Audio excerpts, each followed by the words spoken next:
Oh, nam lagi kay kauban. Oh, driver ko ma'am. Kanara di ay? Oh.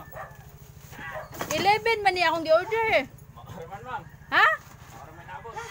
Tarong Hello Kasari, ito po ang actual delivery kahapon galing kay grocery. At sumama pa talaga ang kanilang driver sa pagdi-deliver. Minsan na lang kasi sumama dito ang driver dahil walang maiiwan sa kanilang van sa labas. Bali van na ang kanilang ginagamit dahil sa dami ng nag-order sa grocery at parami ang kanilang mga customer, kaya naman hindi na pwedeng maliit lang na sasakyan ang kanilang dadalhin para kargahan sa mga orders ng mga tumer nila. Aktong pauwi na sana ang kanilang driver, sinabihan ko ops tika lang kasi magbibigay pa ako ng pasnak sa inyo. Kaya naman tuwang-tuwa at bumalik nga at sinabing thank you. Tuwang-tuwa at sinabi pa nila na salamat daw, maraming salamat din daw dahil nabusog rin sila. Sinabi rin nila na iba daw ako dahil mabibigay po ako ng pasnak sa kanila. Sagot ko naman ay oo, dahil ito po ang aking way sa pagpasalamat sa inyo. Bali, nakaugalian ko na kapag may mag-deliver sa amin ay bigyan ko talaga ng kaunting pasasalamat at pasnak na rin. Alam kong may sweldo na sila sa pag-deliver dito sa amin, pero iba pa rin yung bigay ko. Iba pa rin yung pakiramdam kapag nakatulong ka sa iba. Iba pa rin yung ngiti nila, yung bang feeling na pinapahalagahan natin sila, di ba? Katendera, ito pala ang order ko kahapon sa grocery at nagkakahalaga ng 11,192.45 pesos at ang gamit ko nito ay ilista. Kaunting idea lang po ang maibigay ko sa mga gustong magtayo ng sari-sari store na katulad nito. At dahil sa sobrang pagkamahal-mahal ng mga bilihin ngayon, hito lang po ang halagang 11,192. Ganito lang din siya kadami, guys. Bali 7 karton, 2 sito na solo at isang bag na diaper. O diba, ganyan ang buhay ko dito sa tindahan, guys. Pagkatapos na ma-receive ang mga items, saka ko naman i-arrange. Siguro ang ibang mga ina dyan, yahay lang din ang kanilang buhay, pero sa akin, hito po ang buhay ko dito sa amin. Pero gayon pa man, kahit sobrang nakakapagod ang buhay tindera, guys, masaya pa rin ako dahil ako mismo ang nag-aalaga sa mga anak ko. Yun bang hands-on ka sa kanila at nakukumusta mo sila pagkarating nila galing sa school? Yun bang tipong natanong mo, oh anak, paano, pamusta ang school at may assignment ba kayo? Kailangan mong ganyan, ganyan mo ganito. O diba guys, sinong relate sa inyo dyan at ganito ang buhay ng isang tendera at isang ina na rin, diba? Alam nyo ba guys, na hindi biro ang pagiging isang tendera at pagiging isang ina dahil doble-doble po ang kayod na gagawin mo. At doble-doble na rin ang pagod na mararamdaman mo, lalong-lalo na kapag maliliit pa ang mga anak mo, diba? Pero gaya ng sinabi ko, kapag nanay ka na, talagang wala kang hindi kayang gawin. At kung minsan, nahihirapan man tayo, napapagod at kailangan lang din nating magpahinga. Guys, tandaan, pahinga lang ha, hindi susuko. At yan lamang po, hanggang sa susunod. Maraming salamat at ako ay mag-iwan sa inyo ng kasabihan na kapag may tiyaga sa buhay, giginhawa ang iyong pamumuhay. Hanggang sa muli, salamat! At huwag kalimutan sa pag-follow, paki-share na rin para updated ka po sa susunod ko pang mga video. Salamat ulit!